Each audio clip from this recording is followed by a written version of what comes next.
그렇게 하면 되죠. 이 문제는 제가 이제 매우 현실적인 정책적 제안으로 말씀을 드리자면 이번 민주당의 당대표 선거가 이제 다가옵니다. 네. 국민의힘도 지금 당대표 선거를 해야 네, 하거든요. 네, 네. 이제 그렇게 본다면 자기 여야 당대표가 이 문제를 가지고 본격적으로 논의를 한번 진행하면서 네. 국민 발안 제도를 도입하자라고 하는 것은 오늘 저희들이 제안을 해드리고 네. 여기에 대해서 이제 정치적 반응이 어떤지는 한번 판단해보고 특히 시청자 여러분들도 정말로 국민 발안 제도가 필요하다라고 하면 이 문제에 대해서 더욱더 적극적으로 관심을 가져주시면 고맙겠다는 생각이 좀 드네요.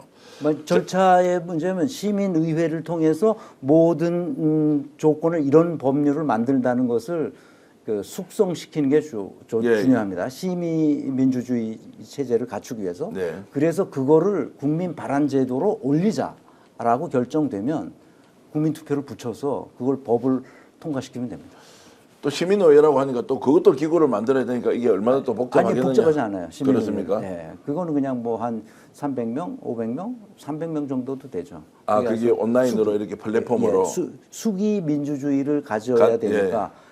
이런 법률안을 냈을 때는 이런 장점이 있고 이런 때는 이런 단점이 있다. 그런 것을 수기해가지고 의견을 다 조율해서 시민의회가 결정을 해가지고 국민 발안하는 방법을 취하면은 안전하죠. 자, 그러면은 제도적으로 국회에서 국민 발안 제도를 가지고 시도해 볼 때 네. 시민의회라는 형식으로 일단 의견을 모으고 네. 그것이 어느 정도 합의가 됐다는 전제하에서 이제 실제로 발안 이제 제도를 법안 제안으로 그렇죠. 이렇게 붙여서 가는 것도 뭐 그다지 어렵지 않다. 어렵지 않아요. 제가 이제 순간적으로 든 생각은 시민의회를 전국에 다 만들어서 하는 것이라면 또 이것이 얼마나 복잡하겠나라는 생각이 좀 들기는. 그냥 그 뽑으면 되는 네. 거니까요.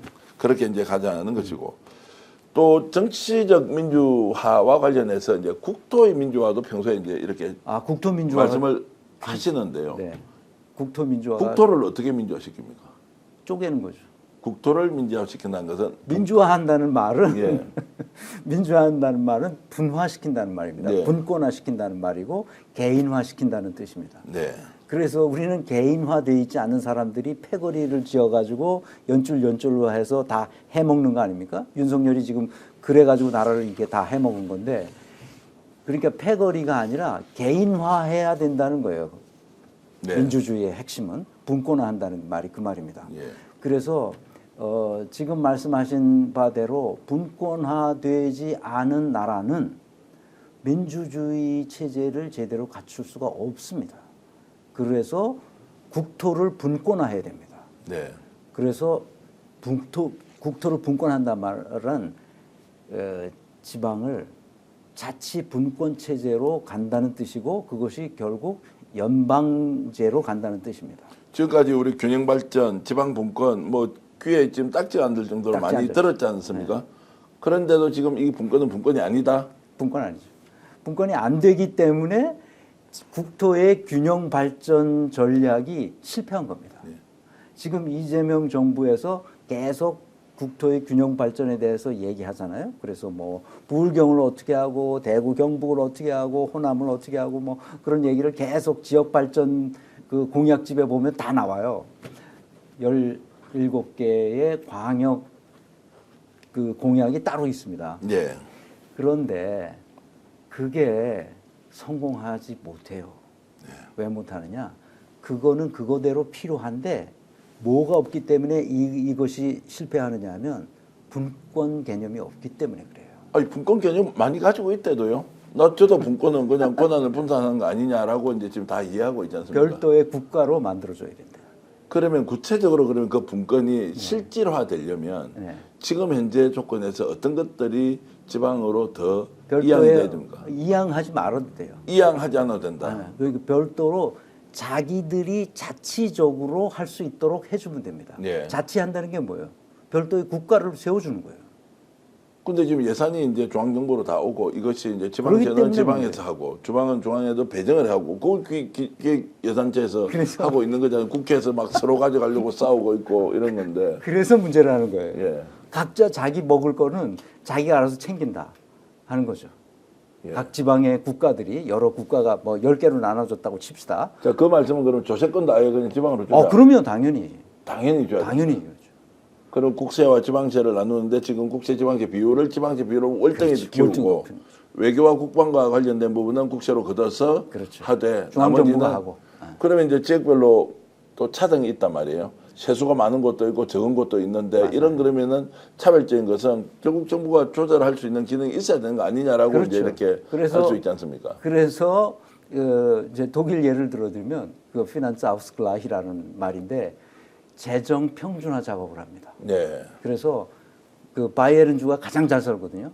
1년에 매년 그 5조에서 10조 사이를 중앙 정부에다 가서 내줘줘야 돼. 아, 못 사는 주가 있기 때문에. 지금 세수가 큰 데는 잘 사는 데는 그렇게 이제 내놓고 이게 중앙 정부에 갖다 줍니다.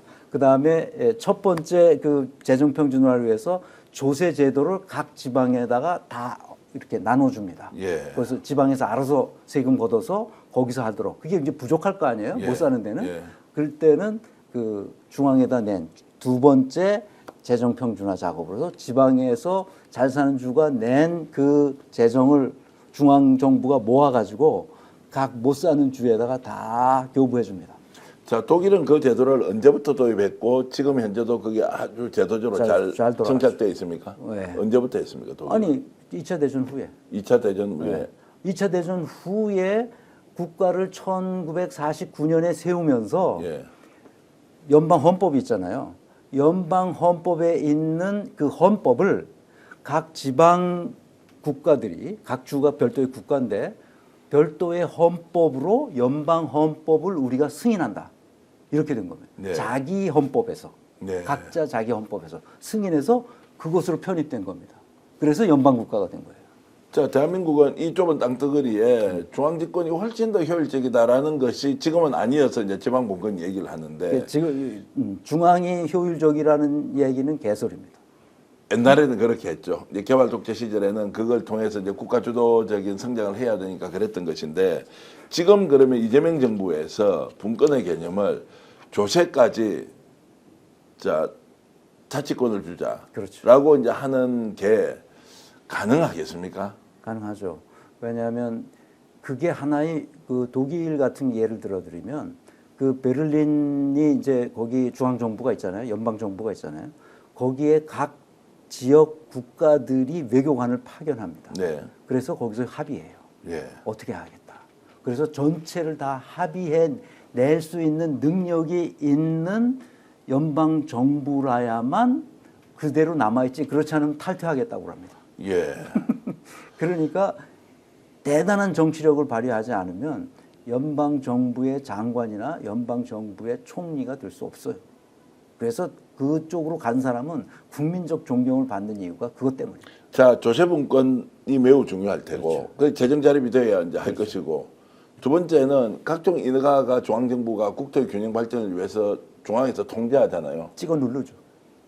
아니 좀 표현을 뭐 그래도 중앙이 통제를 하니까 효율이 높다라고 이제 보는 지각도 있으니까 찍어 누른다는 표현도 뭐 동의를 합니다만 어찌됐든 그런 이제 국가가 가지고 있는 그러면 인허가권 이것도 다 지방으로 그냥 이거만 해버려야 한다. 그렇죠. 지방에서 할 거인 건 다 하죠. 교육도 완전히 지방 분권으로 예. 주별로 따로 합니다. 따로 해야 한다. 그렇지만 이제 어느 정도 모여가지고 연방 차원에서 조정은 약간 하죠. 지방의 역량이 있는가에 대한 질문을 드릴 수밖에 없는데 맞아요. 보통 이제 국회와 지방의회 우리가 비교할 때 뭐 어디가 외유 나갔다 뭐 이것이 지금 과연 지방의회가 할 수 있는 일이냐 그리고 품격을 비롯해서 수준이 너무 떨어진다 저 사람들에 맡기니까 오히려 그 지방 재정이나 살림이 오히려 더 잘못 쓰여지고 있다 뭐 이런 비판 많이 하지 않습니까? 맞습니다. 그래도 이렇게 다 파격적으로 넘겨야 한다. 그래야 자치 능력을 키웁니다. 네.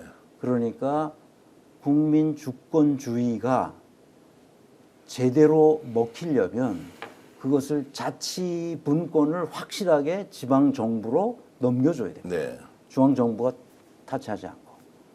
그러면 크게 보면 아까 이제 우리 조세와 관련된 부분, 조세분권 또는 재정분권 문제. 네. 두 번째 인허가와 관련된 이제 각종 규제를 지방에서 알아서 다 하도록 한다. 누가 어느 지방 국가가 잘 하는지는 서로 경쟁적으로 잘 해야만 네. 그렇지 않으면 자기가 자기의 말하자면 정부를 운영할 수 있는 권한을 다 빼앗기죠. 예. 그래서 서로 잘하는 게 뭔지 그거에 따라서 할 수 있게 자치 능력을 부여해 주는 게 중요합니다. 그래서 지금 이제 우리도 이런 분권을 좀 더 정착시키기 강력하게 하자. 위해서 하고 있는 게 이제 제주특별자치도가 있고 전북특별자치도도 있고 강원특별자치도가 있고 맞아요. 또 이제 부울경 메가시티 만들고 맞아요. 또 창원특례시, 뭐 성남특례시, 뭐 다 특례시가 또 100만 이수 인구는 특례시를 만들어서 하고 있는 거 아닌가? 이걸로 지금 안 됩니까? 안 돼요. 안 됩니까? 왜냐하면 그거는 다 위에서 찍어주는 거 아닙니까? 그러니까 찔끔찔끔 주는 걸로는 아예 안 된다. 안 되죠. 그러니까 그러니까 분권화한다는 말을 우리가 이해하지 못하고 있습니다. 지금 분권화한다는 건 독립된 자율적 주체가 되도록 만들어준다는 거예요. 네. 그래서 독립된 자율적 주체가 되고 그 내에서 스스로 자체하도록 네. 자주 자립 자치의 정신으로 하도록 해야만 나중에 문제가 돼도 국방의 문제도 확고해집니다. 네. 그래서 그러니까 스위스는 작은 나라잖아요. 근데 거기 26개의 국가로 형성된 나라입니다. 그러니까 독일보다도 월등히 잘 살죠. 네. 자주 자립 자치의 정신이 확고하게 배어 있습니다.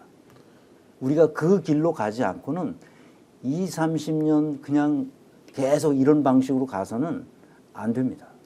자, 이런 정도의 이제 이상적인 안이라고 제가 일단 표현하겠습니다. 현실에 구현하려면 네. 이재명 정부가 이런 정도의 전략적 마인드를 지금 현재 가지고 있느냐? 냉정하게. 그 공약집을 보면 그런 얘기는 없어요. 그래서 제가 이거는 내가 충고해 볼 필요가 예. 있겠다. 그래서 우리 전 대표님 전에 하셨을 때 이걸 내가 반드시 얘기해야 되겠다. 네. 이렇게 얘기한 거죠. 해야 됩니다. 그러니까 필요성은 알고 있으나 구체적으로 이것을 추진할 만한 전략적 마인드는 아직 좀 없다. 없어 보이기 때문에 네. 제가 이렇게 강력하게 말씀드리는 겁니다. 그 설명은 결국 과제 중심으로는 아주 유능하게 잘 갈 것 같지만 네. 총론적인 측면에서 우리 국가를 어떻게 만들어 가야 할지는 맞아요. 훨씬 더 혁신적으로 생각을 바꿔서 맞아요. 과감하게 중앙정부의 권한을 지방으로 이양하고 그렇죠. 심지어 재정분권까지 아예 가버리고 그렇죠. 그리고 인허가권 다 넘겨줘 버리고 그렇죠. 오히려 지방끼리 경쟁을 할 수 있는 것 거기에 국가가 전체적으로 밸런스를 맞추는 그렇죠. 역할 이런 것들이 매우 필요하다는 말씀으로 그렇습니다. 그러니까 우리가 일본을 모방해서 여기까지 왔잖아요. 네. 그런데 일본은 연방 국가가 아니잖아요. 네. 그러니까 저기서 머물러 있는 거예요. 예. 우리는 여기서 탈피하려면 지방의 별도의 국가성을 인정해 줘야 돼요. 그리고 중앙 정부는 연방 정부 체제로 가야 남북이 통일되더라도 아무 문제 없이 넘어갈 수 있어요. 박사님 보시기에 지금 대한민국 국민들의 수준과 역량 요 정도로 가자 그러면 와 좋다 하면 잘 되겠다 해보자 이럴 것 같습니까? 야 이거 뭐야 갑자기 이재명 정부 들어서 41% 반대하는데 무슨 이런 나라를 만든다는 거야 라고 하면서 가자고 할 겁니다. 가자고 한다. 60%는 가자고 할 겁니다. 자. 40% 김문수 찍은 40% 빼면 60%는 가자고 할 겁니다. 자, 그럼 민주주의의 본질을 이해하기 때문에 그렇습니다. 이것을 그러면 주도해야 하는 쪽은 누굽니까? 국회입니까? 아니면 정부입니까? 국회죠, 아니면 국민들입니까? 국회가 국회가 이런 마인드를 가지고 네. 이런 입법을 해줘야 되거든요. 예. 이거는 이제 이재명 대통령이 힘을 써서 그 임기 내에 헌법을 바꿔줘야 됩니다. 네. 그때까지 이런 논의를 그러니까 그 공론장에서 논의를 많이 해서 사람들이 이렇게 가야만 우리가 부강한 나라가 되겠다라는 것을 인식시켜 주는 게 굉장히 필요해요. 그래서 공론장에 나와서 토론할 수 있도록 만들어 주는 게 굉장히 중요하죠. 자, 이 말씀을 들어보면 국회가 정말 할 일이 많고 오히려 입법 과정을 통해서 대한민국을 완전하게 바꿀 수 있는 이런 이제 그렇죠. 토대를 형성할 수 있다 이런 생각이 드네요. 그렇습니다.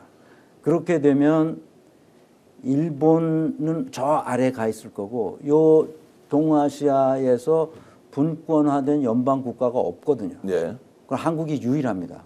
아시아에서. 예. 그러면 한국이 아마 우뚝 쓸 겁니다. 이 말씀도 이번에 민주당이 전당대회를 할 때, 국힘이 전당대회를 하면서 당대표를 뽑을 때 이거 제대로 분권의 실질적인 내용은 지방으로 중앙정부의 권력을 권한을 이양하는 것이다. 수준이 아니라 아예 새롭게 만들자. 별도의 국가를 세워주는. 그렇죠. 조세에 대한 아예 분권을 그냥 실현해버리고 허가권도 다 국토의 균형발전이라는 이름으로 하지 말고 알아서 다 하라. 그렇죠. 이렇게 파격적으로 던져서 이걸 공론의장에서 한번 제대로 논쟁해보자라는 분이 당대표가 여야에 되면 굉장히 좋겠다는 생각이 듭니다. 그럼요. 그래서 꼭 좀 그렇게 했으면 좋겠습니다. 이걸 논의해서 예. 이번 그 이재명 임기 내에 그 헌법을 바꿔서 연방 국가 체제로 가자. 자, 이것은 최동석 소장님이 소신처럼 필생의 소신으로 갖고 있는 정치민주화의 핵심은 바로 국민주권의 실현인데 그 국민주권이 실현되려면 대의제 민주주의를 파격적으로 바꿔서 직접민주주의를 우리가 과감하게 도입해야 한다는 것이 있고요. 두 번째는 중앙정부라고 일컬어지는 여기에서 지방으로 사실상 국가를 새로 탄생시킨다는 마음으로 아예 새로운 제도를 만들어서 지방 간의 균형과 그리고 발전 그리고 경쟁이 이루어지는 구조를 만들어보자는 말씀인데 매우 신선하고 좋았습니다. 빅픽처가 있어야 됩니다. 예. 우리가 발전하려면. 그 빅픽처를 가지고 사람이 마음에 이거에 뜨거워져야 돼요. 예. 제가 독일에서 살다 보니까 이 사람들이 잘 사는 이유가 이거였구나 하는 게 바로 그 분권 시스템입니다. 자, 그러면 이제 그 지금 국정기획위원장을 맡게 되는 네. 이제 이한주 이한주 교수. 원장을 이한주 원장. 아신다면서요? 알죠. 자, 그러면 이분이 요 정도를 그랜드 플랜으로 만들어서 네. 이재명 대통령한테 딱 이거 내가 한번 해보겠습니다. 밀어주세요라고 할 만큼 그림을 그려낼 수는 있습니까? 한번 만나봐야죠. 제 느낌은 뭐냐면 야 이거 어떻게 하겠어 겁나는데 제안까지는 가능하지만 실현 되겠어라고 우물쭈물 하지 마시라고요. 정말 그림 그려서 던져놓고 그리고 국회로 넘겨서 이거 제대로 한번 논의해보자. 그러면 국민주권주의 이재명 정부가 국민주권을 실현하는 방법이 이것이라면 네. 여러 다른 안도 함께 검토하면서 실질적인 국민주권을 정치에서 실현하고 구현할 수 있는 공간 그리고 그 역할을 국회가 좀 해달라라는 것은 매우 의미 있는 제안이라고 생각합니다. 네. 오늘 방송 어떠셨습니까? 마음에 들었다면 구독, 좋아요로 스픽스를 응원해 주십시오. 여러분들의 구독, 좋아요는 가장 큰 힘이 됩니다. 스픽스 구독, 좋아요.